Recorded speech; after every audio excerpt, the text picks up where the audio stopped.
Hello viewers, welcome to my YouTube channel. তোমাদের সকলকে জানাই জিএস টিউশন এক্সে স্বাগত।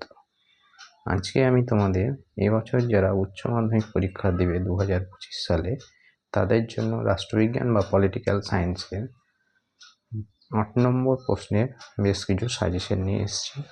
এই সাজেশনগুলি তোমরা ফলো করে গেলে বা দেখে গেলে আমার বিশ্বাস তোমরা সব কমন পাবে। তো চলো দেখা যাক আজকের কী কী প্রশ্ন আছে। তো প্রথম অধ্যায় থেকে প্রশ্ন রেখেছি আমি দুটো। 1 নম্বর হচ্ছে ক্ষমতা বলতে কি বোঝো?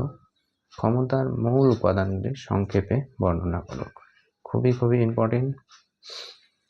2 নম্বর আছে জাতীয় স্বার্থ বলতে কি বোঝো? জাতীয় স্বার্থ রক্ষার বিভিন্ন উপায়গুলি আলোচনা করো। এই দুটো কোশ্চেন তোমরা যদি প্রথম অধ্যায় থেকে ভালোভাবে করে যাও আশা করি তোমরা কমন পাবে। রাষ্ট্রবিজ্ঞানে তোমরা জানো যে দ্বিতীয়, তৃতীয় এবং চতুর্থ অধ্যায়ে শুধুমাত্র এমসিকিউ এবং শর্ট কোশ্চেন আসে, কোনো বড় কোশ্চেন আসে না। তাই আমি তোমাদের 5 অধ্যায় থেকে বড় কোশ্চেন রেখেছি। 5 অধ্যায়ে 1 নম্বর একটাই প্রশ্ন রেখেছি। দেখো, উদারনীতিবাদ কাকে বলে? উদারনীতিবাদের মূল বৈশিষ্ট্য ওগুলি আলোচনা করো। 5 অধ্যায়ে আমি একটা কোশ্চেনই রেখেছি। আমি আশা করছি এই একটা কোশ্চেনই কিন্তু 2025-এ তোমরা রাষ্ট্রবিজ্ঞানে কমন পাবে। তারপর 6 নম্বর অধ্যায় দেখো, ক্ষমতা স্বতন্ত্রীকরণ নীতি বলতে কি বোঝো? কঠোর ক্ষমতা স্বতন্ত্রীকরণ নীতি সম্ভাব্য নয়, কাম্যও নয়, মন্তব্যটি আলোচনা করো। এই কোশ্চেনটা ঘুরিয়ে দিতে পারে, ক্ষমতা স্বতন্ত্রীকরণ নীতি বলতে কি বোঝো, এর পক্ষে এবং বিপক্ষে যুক্তি দাও। এই 6 নম্বর অধ্যায়ে আর একটি কোশ্চেন আমি রেখেছি, দ্বিকক্ষ বিশিষ্ট আইনসভার পক্ষে ও বিপক্ষে যুক্তিগুলি দাও।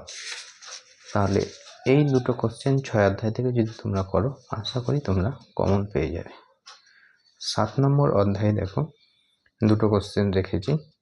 প্রথম কোশ্চেন, ভারতের রাষ্ট্রপতির ক্ষমতা ও কার্যাবলী আলোচনা করো। 2 নম্বর কোশ্চেন রেখেছি, ভারতের কোনো একটি রাজ্যের মুখ্যমন্ত্রীর ক্ষমতা ও কার্যাবলী আলোচনা করো। তোমরা ভালোভাবে এই দুটো কোশ্চেন লিখে যাবে, দুটোর মধ্যে একটা তোমাদের উত্তর লিখতে হবে, দুটো কোশ্চেনই আসবে। 8ম অধ্যায়ে আমি একটা কোশ্চেন রেখেছি, ভালোভাবে দেখো, ভারতীয় পার্লামেন্টের ক্ষমতা ও কার্যাবলী আলোচনা করো। এই কোশ্চেনটা খুবই ইম্পর্টেন্ট, এবছর তোমাদের আসার সম্ভাবনা অনেক বেশি। 9ম অধ্যায়ের আমি রেখেছি 3টে প্রশ্ন, ভারতের বিচার ব্যবস্থার মূল বৈশিষ্ট্যগুলি আলোচনা করো। 2 নম্বর রেখেছি, ভারতের সুপ্রিম কোর্টের গঠন ও কার্যাবলী আলোচনা করো।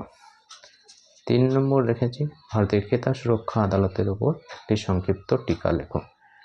তো এই 8ম অধ্যায় থেকে 9ম অধ্যায় থেকে তোমাদের এই 3টে কোশ্চেন রেখেছি। এই 3টে কোশ্চেন দেখে গেলে কমন পাবে। তাহলে আমি মোট প্রথম অধ্যায়ে 2টো, 5 অধ্যায়ে 1টা, 6 অধ্যায়ে 3টে, 7 অধ্যায়ে 2টো, 8 অধ্যায়ে 1টা, 9 অধ্যায়ে 3টে, মোট 11খানা কোশ্চেন তোমাদের দিয়েছি।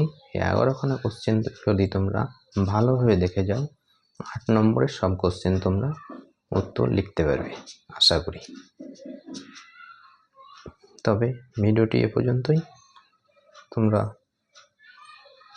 এই কোশ্চেনগুলি ভালোভাবে দেখে যাও। ওকে, থ্যাংক ইউ।